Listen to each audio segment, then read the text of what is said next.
for leaving me here today. Today. Mhm. Delta Dawn. Hello, Dawn. Hello. Mm. We're recording. And just a conversation that we already started. Shubra is here as well, in case people don't know. I'm in Rome, in Italy, born in the States.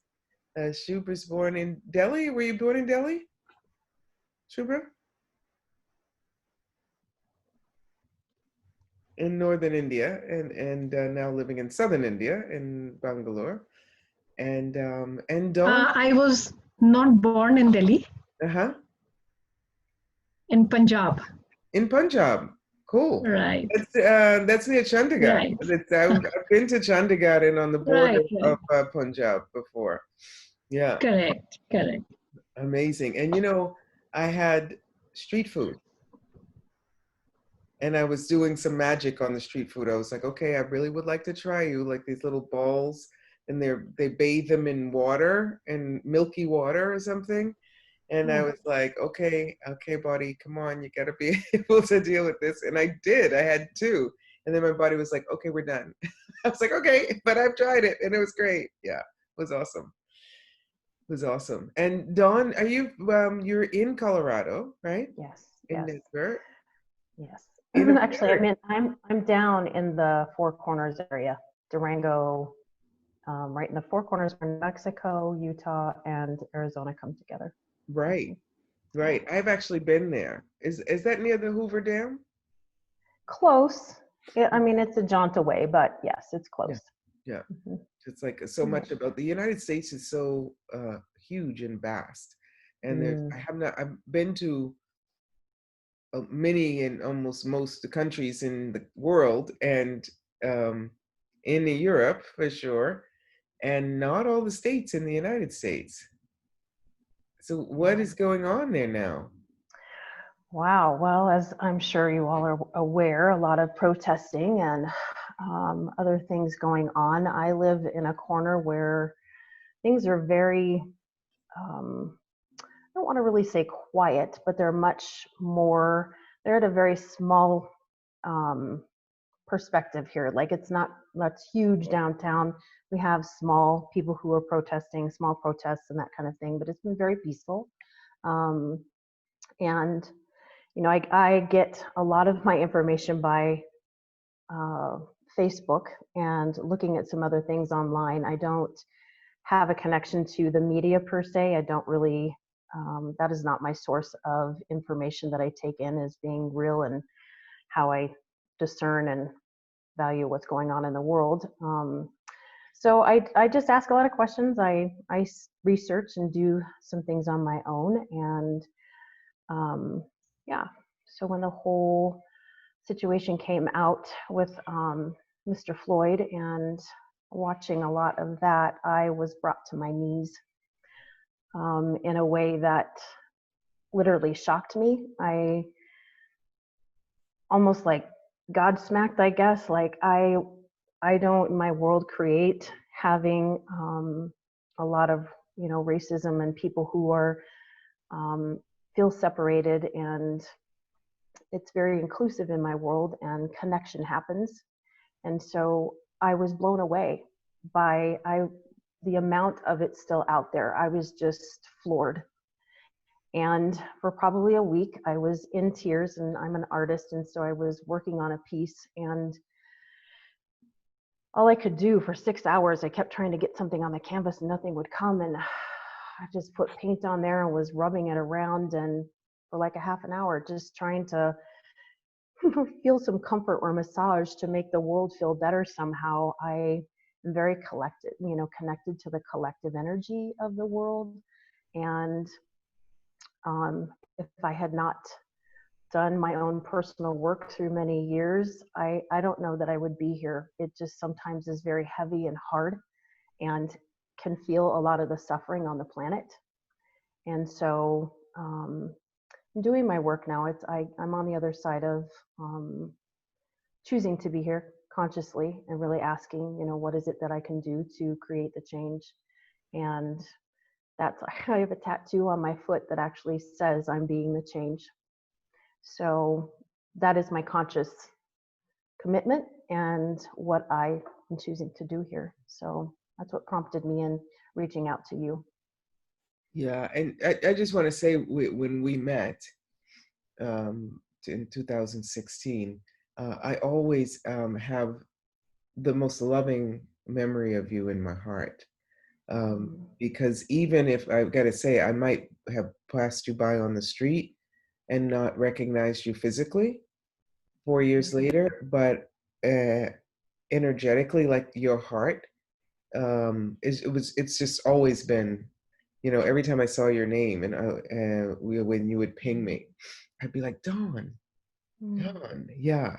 So, and it's a bit like the COVID-19. There's so many connections that I have been making in a different way, in a more continuous way, with people, friends from New York. We're meeting every couple of weeks on Zoom and talking, people, quote unquote, from the past, but who have always been present, just giving that ping, actually, to reconnect with people. So I'm in that way grateful in so many ways to George Floyd. And I just wonder if we recognize the greatness and the greatness of the contribution that will be. I mean, when he was alive, physically alive in bodies, because he's still very present and alive in the world. If he ever had the awareness of what he would inspire in people. And, there's a lovely young Indian actor, so cute too, so was Floyd, who just took his life in the last 24 hours. And Shubra and I were talking about that, and she's going in and out. Like, what contribution can we be for people to recognize? You know what I mean? To recognize that something else is possible. So this, what you're saying, is two things I'd like to say. One is the world a better place if you're here? Yes. Okay. So please recognize that as a contribution, and don't exhaust yourself. And, sensitive people, me too, I'm one of those. Um, we pick up on what's going on the planet, what's going on in people, what people are living through. And that may have been an antique way of healing. And what is the way now? What is the way now? What invitation can we be? I So love that. I love yeah. that.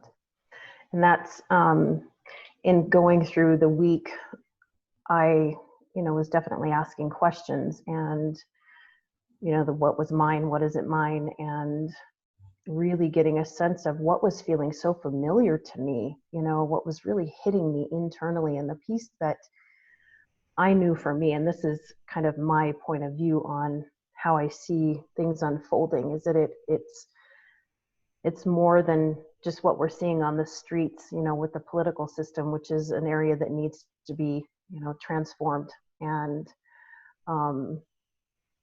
done in a way that is more accessible for everyone to live under. And so there's the political side, and then there's the community side, and then it comes down to the individual. And that's the piece where I make the difference in the world right now, is on an individual level, in assisting others to identify where they're not living in their truth. They're not really recognizing their brilliance and who they truly be. And what was coming through for me in that week was, first, it was the pain that I was, sensating from the world, and the heaviness and the pain from, the culture, the Black culture, and the pain that was there and how intensified it was. And then recognizing that what I was feeling internally for me was my own sense of this energy of victimhood, almost, I've been married and divorced, and through that I was, physically beaten and all kinds of things. And so it was just very interesting for me to recognize some of that and work through making a choice of where I was going to continue to put my focus and my energy, which was, being with the possibility of what I know is true, and that is that everybody's perspective has a difference. But for me, that is, living heaven on earth, having that new reality, that new earth, and where I chose to focus and to leave that energy of being the victim behind, and tapping into, and being a gestaltist, with coaching with people, it's sometimes their pain just needs to be heard. It needs to be acknowledged. It needs to be witnessed in a way that is held with compassion and understanding. And through that, I feel when we're able to do that as individuals together and really connect and have true contact in that, we know, at least in my experience, I know that when I sit with someone in that space, that we aren't different. We experience so much of, the intensities of pain and even joy and sadness and, what things that are meaningful to us. And then getting on the other side of it, having the compassion in that space allows for the new stuff to come in, the possibility, thinking of asking more questions and being curious of what's possible. It's almost like if the space is so filled with pain and hurt that there's no room for anything else. Which for me, in the experience that I had coming through my 30s, I was spiritually searching, and I had attended a church that was mainly all white. And I had been divorced, as I said, in a couple of different things in my past. And I had volunteered to be an administrative assistant for the pastor. And the pastor's wife, I don't know what brought it on, but she moved into judgment of me and actually accused me of trying to have an affair with her husband. And I was devastated because I was looking for a space to be loved and received and, allowed to be who I was. And there was none of that there. And so I took my kids and I left, and I'm like, I'm not attending anywhere until I know that it's someplace that I can go where I'm able to receive that love. And it took a little while, but I was invited to a church to go to that was 45 minutes away from the house. And I walked in the doors and was just overwhelmed by the space of allowance and love that I felt. And when I looked around the congregation, there were every race, creed, and color there, interracial marriages, and my pastors were Black. I was there for 6 years and was part of the women's leadership team there, and Pastor B was the pastor's wife. And through those 6 years, we had a year where we went through, talking about race and talking about how there's so much of the fear and the, supremacy and all of that led people to move into a space of looking through glasses that weren't even really, they were clouded. They were very clouded glasses to look through, and so many filters. So we, had hard conversations, and there were groups that we would have for different questions to be asked from each race. The curiousness that you have about others and what goes on in their worlds, how they, developed what they do, how, they live in their worlds, what kind of conversations that they have, their interests, all their history, all of that. And it just really opened my eyes and widened my heart.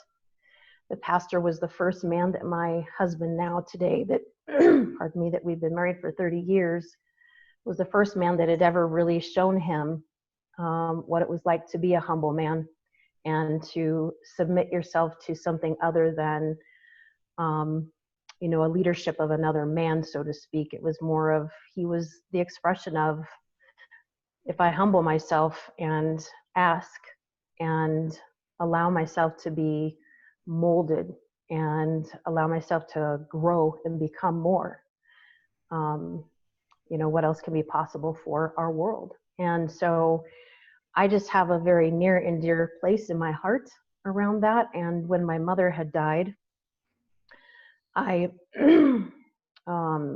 have a lot of family members that aren't really fully connected. I don't have them close to me in proximity.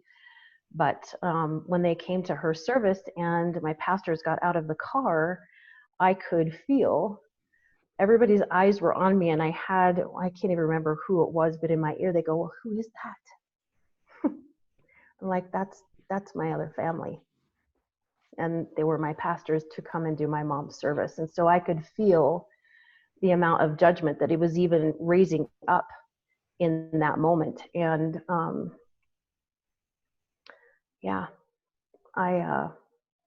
I was so happy to have them there. And I don't have a connection with them currently because we moved away from the neighborhood and they're very elderly now. And I'm able to write letters and that kind of thing, but I don't have a face-to-face relationship with them any longer. So that has been my experience thus far. And I even remember as being in school, in high school, I was dating a black man. And I remember going to his home and meeting his parents, and they were like my first introduction to what I guess, normal, quote unquote, normal marriage would look like, in the sense of they exuded for me what I, at that time, really was like, I want that in my marriage. And it was, just really watching and witnessing their love for one another and the way that his dad honored his mother. And I mean, my boyfriend at the time had just really always treated me with kindness and compassion. And on the other side of it, when I would go to school, I would be called names, and black girls actually wanted to fight me because I was actually in a relationship with a black man. And that was quite an eye-opener as well. So my desire is to be a change in a way that is coming from love and wisdom, and acting on my own will to make this world a better place and evolve, and then really co-create a world that works for everyone. Yeah, and truth, are you already doing that? Are you already being that? Yes. Yeah. Yes. Yeah. Mm-hmm. How can inviting others to be that? And so, you were born in Colorado, so all this is your Colorado life, right? Actually, no. When I was born here, but my parents moved because of some family matters. Totally just had to go and sneak away. And I grew up in South Phoenix. Uh-huh. So yeah, it was very, there was Hispanics, there was blacks, there was, a smattering of, Chinese people around. And so it was very eclectic in that manner. Yeah. And how, it's so interesting when we that we get judged for our judgments and exclusion, and we get judged for our inclusion, also, right? Yes. And how that is looked at anyway. And but functioning from the heart. Shubha, did you? Feels like, yeah. Thank you for your vulnerability, Dawn, sharing whatever you have gone through, and it's actually a very rich experience. It may have tones of whatever you were saying, when you could relate to the victimhood, but there was a certain richness and the capacity to see what others had to offer. And it's very beautiful, uh, and Cass, you put it very nicely that how much are you judged for your exclusion and your inclusion. So she has seen that part where inclusion became, and how much courage that takes to keep on going, keep on choosing, um, including people, even though it means that you may not be a part of your so-called community, but still, looking for that oneness and keep choosing that way. So thank you so much for sharing that. It's Thank you. beautiful. You know, I went to camp in Boston when I was 14. And it was my first time. I actually went when I was 10 with my sister. It was way too early for me, or 8, I don't remember. We had gone for 2 weeks. It wasn't fun. Then, you know, when you're 13 or 14, it's like, oh, thank goodness, I get a chance to get away. And it was a, you know, nice mixture of different cultures and colors there. And I went with my childhood girlfriend, Andrea, and we met this girl, Kathy, there. Lived about 20 minutes from where we live. And Boston's a small town. I don't know if you guys have any idea how many people, the population of Boston. I didn't actually realize that the population of Boston until I moved to Italy, that it was less than 1 million people. Everyone thinks Boston is this huge city. But when she came to visit once in our neighborhood, and she liked this guy. She hooked up with this guy, this black guy, and they started dating a bit. And one day we had a meeting. We had we're going out to play something or something, and she didn't show up, and I didn't hear from her. And I called her house, and I thought there was a problem with the phone line in her house, because it would ring, someone would pick up the phone, and then it would disconnect. And it was 8 weeks later that I found out that it wasn't a problem. It was her mom answering the phone and me saying, hello, this is Cass, and her hanging up the phone on me. And my friend Kathy was in the hospital because she was living in South Boston, traditionally a very racist section of Boston. And her neighborhood friends had beat her up because they knew she was going into the Black community. It was just shocking to me. I didn't have, it was just like, and her mom was hanging up the phone on me. And I was feeling, wow, poor Kathy. Poor Kathy. How she had no point of view like that, and how much, right, do our parents, do our neighbors, do our culture bring that in. And I did write about that in my second book, Dancing with Riches, like the few incidents I remember where racism was present, not necessarily directed at me, right? And maybe it was at different times, but this is one of the main incidents that I remember. So,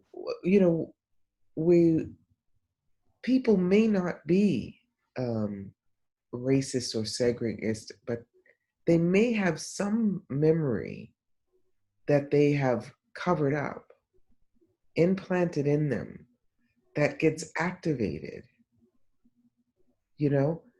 by some things going on, So and how many of those activations are coming up thanks to George Floyd, and not cover upable again. And so how much, when you said you were doing your painting and tears and crying, I don't know if you mentioned that while we were live. Yeah, for a week. And painting, I'd love to see the painting, actually, that, I don't know if you got rid of it, that you were doing.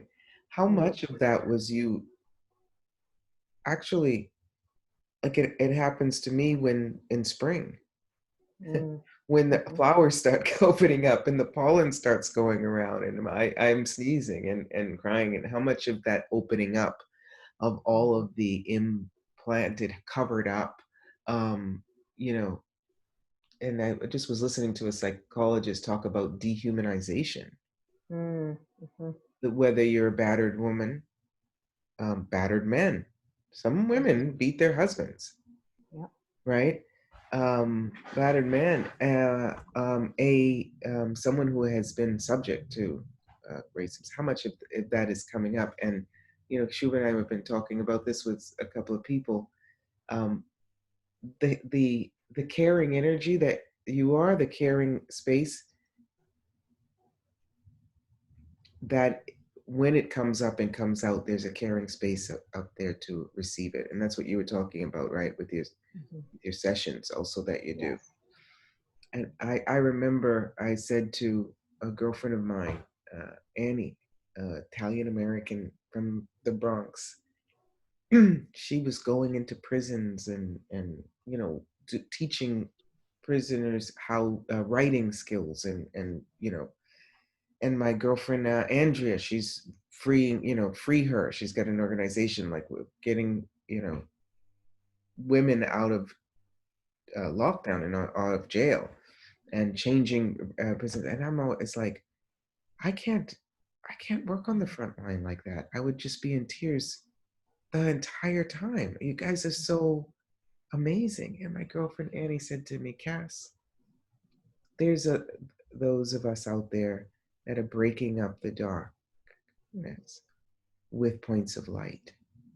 But we need people like you that are out there continually contributing to the light so that when we do break it out, there's something there for people to go to. Otherwise, we go back, you know? So what? Yeah. Mm-hmm. Yes. So, yeah. So I don't know if that's that resonates with you. Please know that the light, right? That you are, and not just your skin.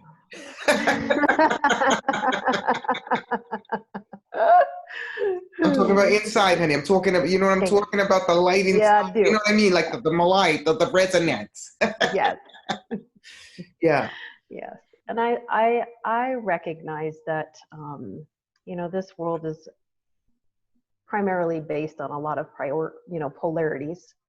And I've recognized in my own world that I don't perceive the darkness as being a bad thing.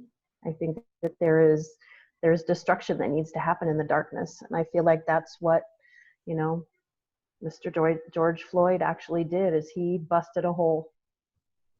He busted a hole through the darkness so that we could see more light and be in more light. And I have gratitude for that. So thank you for reminding me about that light. That's a very beautiful way that your friend put it. And this is my painting that finally came out of it. I don't know if it's. Wow, 1 second, hold it there. Oh my goodness, I want to take a picture of that too. I have my phone. Wow. I'm a little slow. There I go. Okay. That's really nice. Thank you. It's giving two perspectives in one face, right? Mm-hmm. I actually live in an area that I'm on Southern Ute Indian land. So there too is also a lot of difficulty with their lives. And I'm grateful to have them in my world. That is for sure. Mm-hmm. So beautiful. Yes, thank you. And you know, looking forward, I suppose that that's the space that I hold for myself and hold for other white people who are feeling and experiencing so much pain from, you know, and looking at being white. And at some point, especially when I was introduced to the Native American culture, as well as, you know, feeling so ashamed at a moment in time of actually having the skin that I had. And not allowing that guilt for what my forefathers had done be the foundation that I chose to operate from and move towards. I allowed it to be something that had allowed my heart to break in a way that is kind of like what you just described, the darkness. It allowed the light to come through, in that, you know, the rioting and the protesting, you know, some of it's peaceful, some of it isn't. And that's why I feel it's very important for each individual to do their own work, and to really be with their own pain and what they need to work through for them.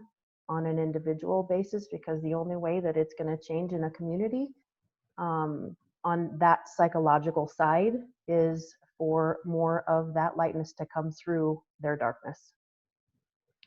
Yeah. So, You know what? And I would love to explore, and I'm not sure if I can put it in the right way. I mean, there's history all over the world, right? That's one mhm, thing. But these programmings, right, that are triggered, right, or activated, you mhm, know, that have people showing up. A lot of people would say who they really are. I don't have that perspective. I think that it's an underlaying thing, mhm, but there's something even deeper underneath that's pure.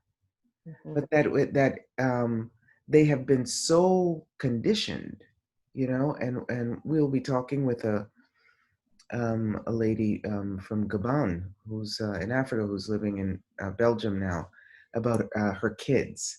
So when you think of kids, it's small children, before they get, that superimposition on them, they don't have any, they're mhm. just curious, Yep. they're like, wow, look at Yeah. that. You've got different, what is that? Let's see, Mhm, go like this, just a curiosity, you know? mhm, Without a point of view, without a judgment. It's almost like I talk about with the seven steps, celebrating our difference, because there's so mhm. much that's similar in us. Yes. Yep. And so, um, maybe hypnosis, I do other things like getting people, and you do psychiatric work, so you know about that, true?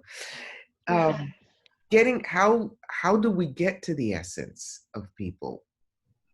And I don't think that we should avoid uncovering that underlaying so that they don't go there. I just think of that woman, Amy Cooper, I've got to tell you, from Central Park, who was videotaped by a guy, a black guy, African American. She said, I'm going to tell them, I'm going to call the police if you film me doing the wrong thing in the park. I'm going to call the police and tell them that an African American guy is assaulting me.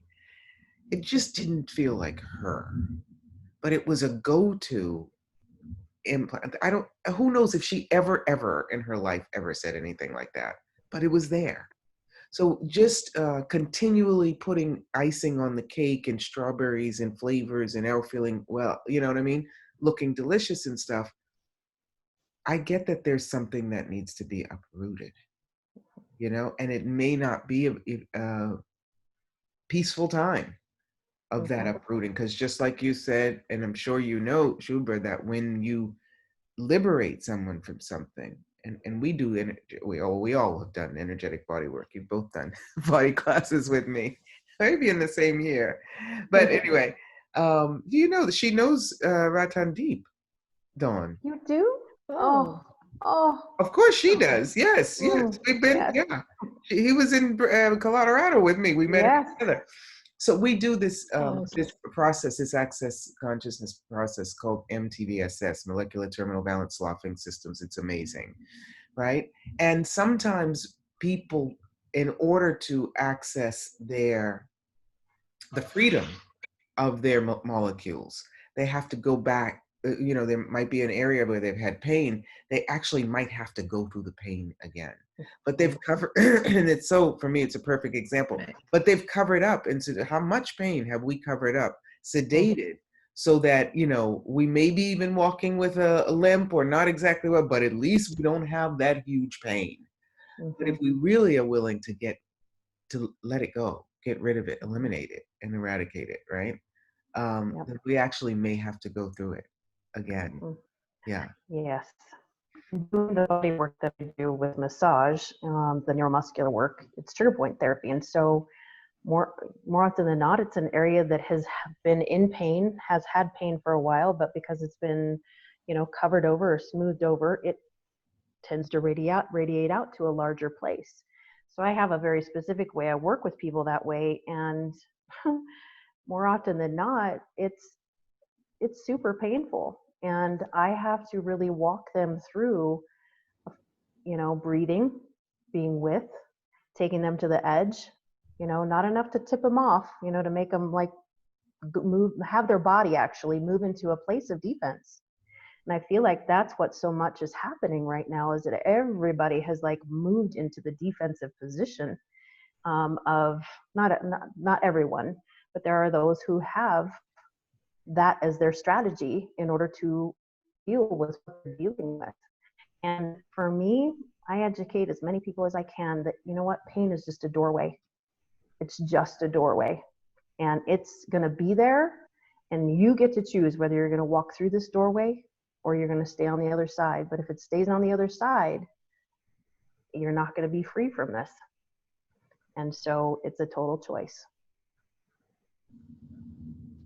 I get reminded of something we all have heard of pus. If it's called an abscess.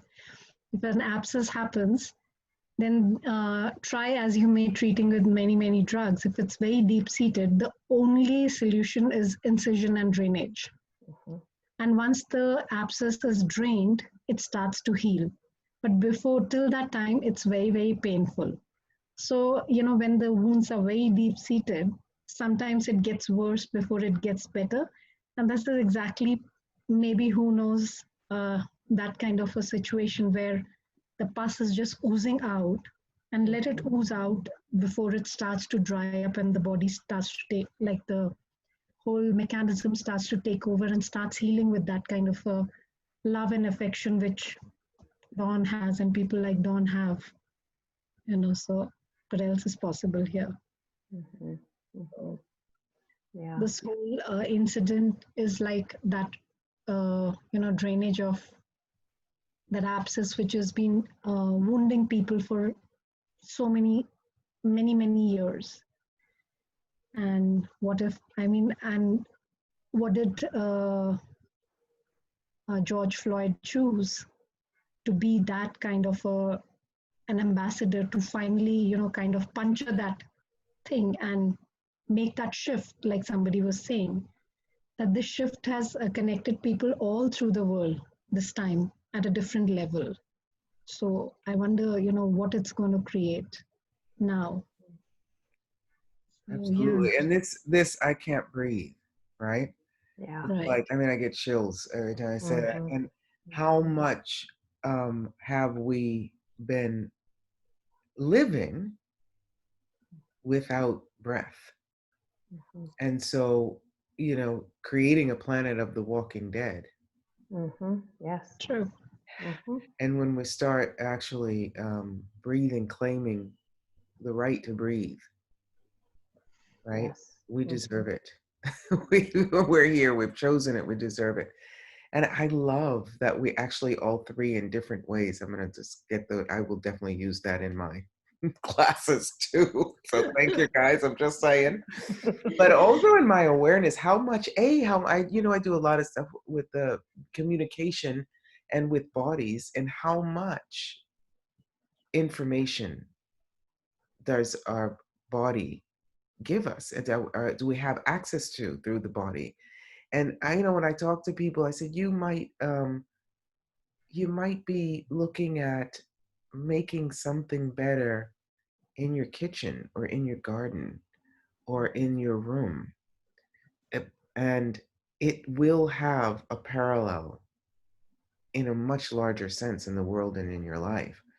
So when you're talking about abscess, when you're talking about the muscle, and if you keep it down, it's going to resonate out larger. So how much of this suppressed, not cognitively, but implanted sort of separation is actually what has resonated so loud, it's like the 100th monkey, so much that it, right, has given us this period, this George Floyd, this Black Lives Matter, and these are interviews or conversations that we're doing, extraordinary encounters. Does your Black Life matter? you know? And yes, it does. And there's so many people I know up in Boston too, but also or travel around the world. There's so many people who love Black people, and they love them. They love their Blackness. You know, they might love them, you know, even if they were green, but there's something delicious about also an Yeah, appreciation and a, absolutely. you know what I mean? It's like, you Absolutely. know, I love all kinds of music. I'm really grateful for my sister who has like had such a wide array of music, you know. I remember my first husband would say to me, "You're way too young to know this song." I was like, "Thanks for my sister." But there's something about the rhythm, right, of African American music, right? I love Yes, all kinds of music. absolutely. No, African American, Black American music. Yes. That's Right. just, it's like, you know, vibrates. So an appreciation that's not an isolation or an exclusion. It's a rich and it's a richness. Right. And what what is the greatest um, approach to going beyond the immediate or the lower level, but going to the depth of who we really are? What is that invitation? Maybe these conversations and what do you know?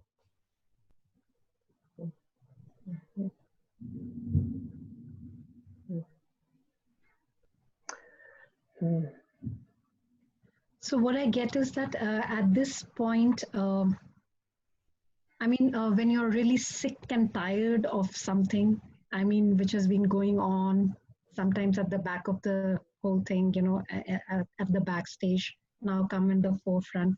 When you really get really sick and tired of it, either you change it or you just perish, you know. So, what choice are we willing to make now that people are willing to get uh, ahead of, move forward from all this kind of thing? It's enough, like, and enough not from this sense that, you know, enough is enough, but it's enough. You know, let's move on. Like, there is another beautiful world which is waiting for. How long are we going to, you know, like I said, there's an expiry date to everything. Let it expire now. Yes. I think it has. I think it has expired. It Yeah, has. the expiration date is there. And for Yeah. me, you know, we work a lot with inviting people to to connect with the essence of who they are, the truth of who they are. And I think that this is quite an invitation for people to do that and be that. And we can get stopped at mid-road, you know? But how many of us are no longer mid-road doesn't help. Right. And Absolutely. yeah, I mean, I remember when I was working in, you know, Democrats Abroad. Have you ever heard of that, Dawn? It's, Yes. okay, just checking. Make sure you know. There's a lot of us, right? But there were, you know, I was head of Rome in that. I was also the chair of Italy, 2 terms, 1.5 term. At a certain point, um, Obama had been reelected already. And there were a couple of things going on in the States that just no longer resonated with me. You know, the fracking had started, you know, my care about the planet, uh, Syria was being, you know, abused, what I call, what for me was abusive. And young Black kids were being killed, you know, in Florida, all over, at a rate that was just, you know, maybe it was probably it wasn't a new rate. It was just like you said, expiration. That's it. I'm no longer willing to be in this position because I might have to say something that is not in the position of a, you know, a person with a title. You know what I mean? I want to have the freedom to be able to express myself. And this is, and those, none of that is working for me. So it's not something new, you know. And what Karen was saying, 8 whole minutes on a film, yes, Mm-hmm. that gets other people, but it's been there for a while, you know. And so willing to step up and step out. I Mhm, always talk about that. Step into your life, step up into what you know, and step out and share that with the world. mhm. And it doesn't always show up with violence. Nope. Absolutely. Yeah, it's a lot of people who are, talking about moving into the space of being a female warrior. You're in your feminine warrior, and I don't, I don't really resonate with that word. And when I feel into the energy of what they're tapping into, for me, it feels very much like this is about standing. This is about standing in my truth and what I know is true for me, what gives my priority in my world, and what I so desire for everyone to be able to experience is joy in living and being and equanimity and possibility and all of that. And no longer tolerating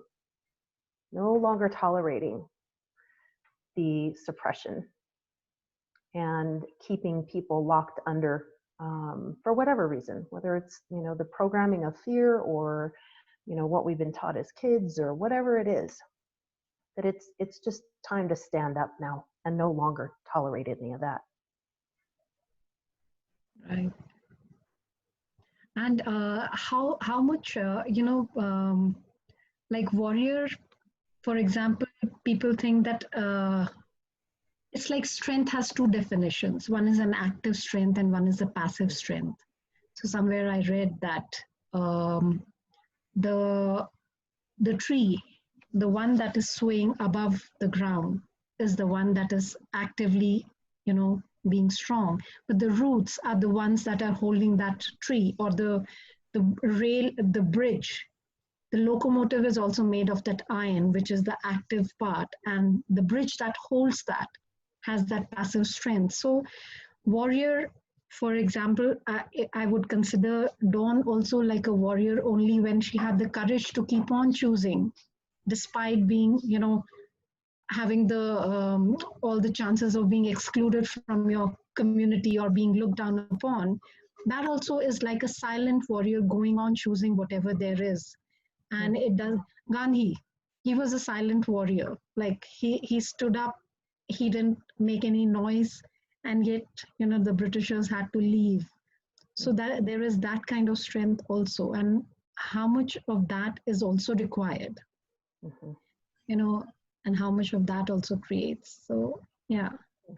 Thank So you. there has been a lot of when we talk about our independence movement. So people say that there was a lot of fighting, and there was so many um, uh, you know people who were actively taking up guns and fighting the British. And there was this faction of the society which Gandhi started, where there was silent, non-cooperation movement. And was it which one worked? Like in my point of view, both worked. Somewhere, the active freedom fighters rustled up them, and somewhere the silent non-cooperation also worked. Maybe that was the final blow, for all that we know. But yeah. Absolutely. And I love this. Thank you, ladies, so much for this, because a lot of times we feel wrong because we're being too violent, or we feel wrong because we're being too silent, or we feel wrong. I need another word that rhymes with that, because that was sort of violent, silent, and Yeah, I love but, Compliant, actually. Mhm. and what? Or compliant. Oh, compliant. Yeah, Mhm. yeah. Thank you. We have to write that down. That's our next. Right. Are you violent? Are you silent? Are you compliant?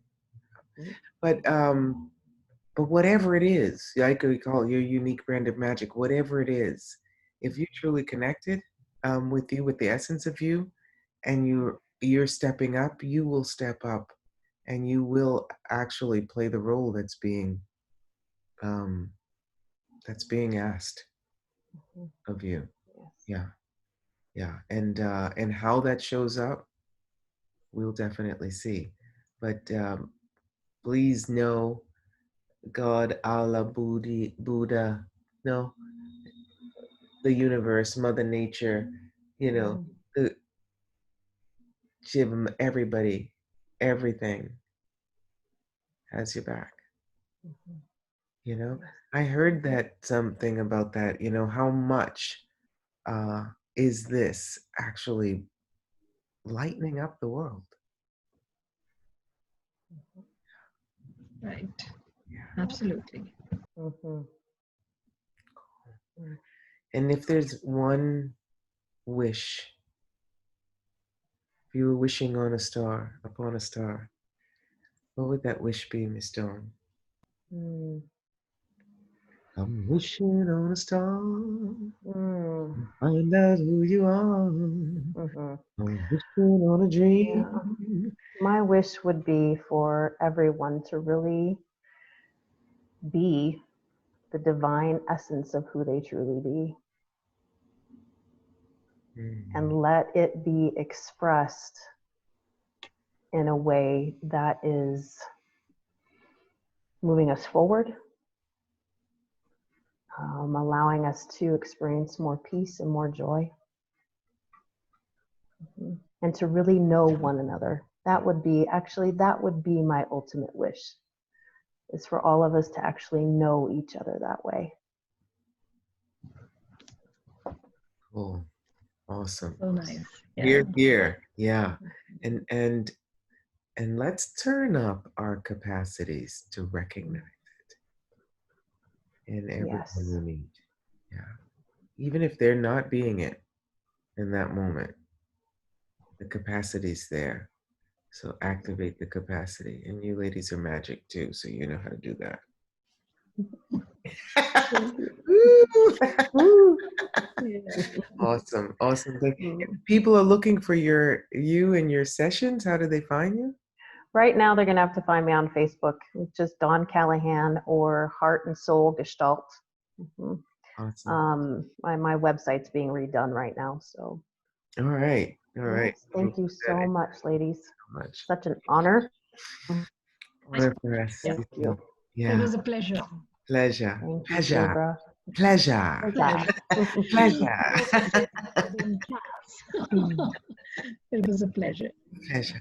Thank you. Absolutely. Bye bye.